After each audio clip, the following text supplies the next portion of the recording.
Bonjour à tous et bienvenue dans cette partie de la formation. Dans cette partie, je vais vous parler de la communication client-serveur. Alors, dès lors qu'on souhaite consulter un site web ou bien une application web, il y a ce que nous appelons la communication client-serveur.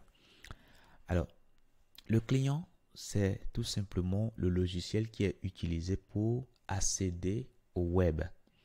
Et dans le cadre d'un site web ou bien d'une application web, les clients qui nous aident à consulter de telles interfaces, c'est ce que nous appelons les navigateurs. Il existe plusieurs types de navigateurs que vous connaissez déjà sans doute.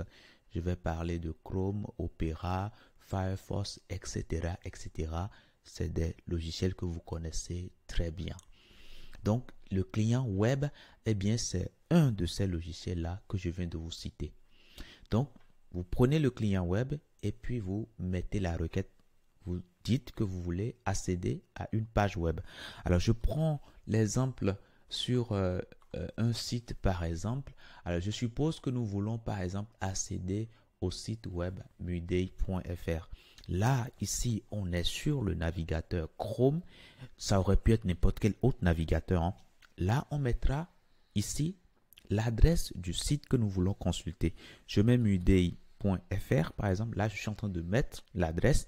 Et ce faisant, ça signifie qu'en gros, je suis en train de formuler une requête vers un serveur.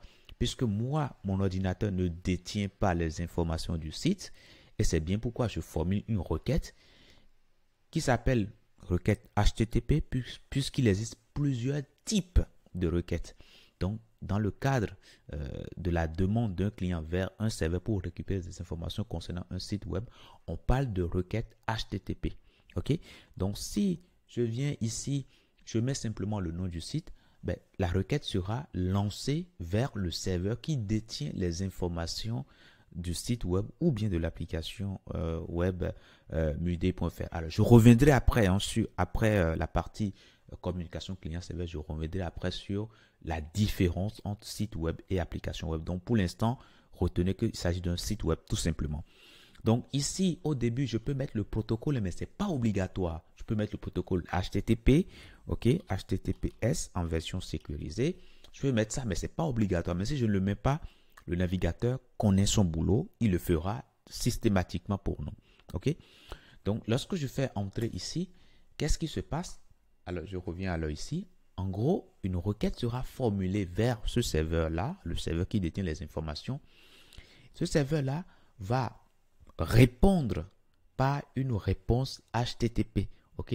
Donc, cette réponse-là est envoyée directement au client web, c'est-à-dire au navigateur, qui l'interprète et produit l'affichage qui est attendu. Et c'est bien ce qui nous permet ici de voir l'affichage que nous avons ici. OK? Voilà. Donc, dans le cadre de la communication client-serveur, c'est très simple. Le client formule une requête qui est souvent sous forme d'adresse d'un site web.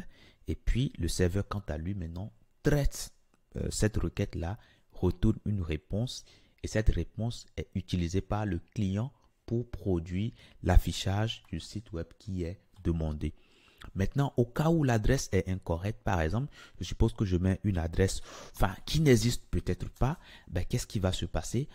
On voit que on n'a pas de réponse parce que finalement, on n'a trouvé aucun serveur qui est capable de nous fournir les informations concernant l'adresse que nous avons fournie ici. OK?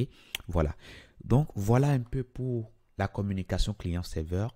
Je vous dis merci et à tout de suite dans la prochaine.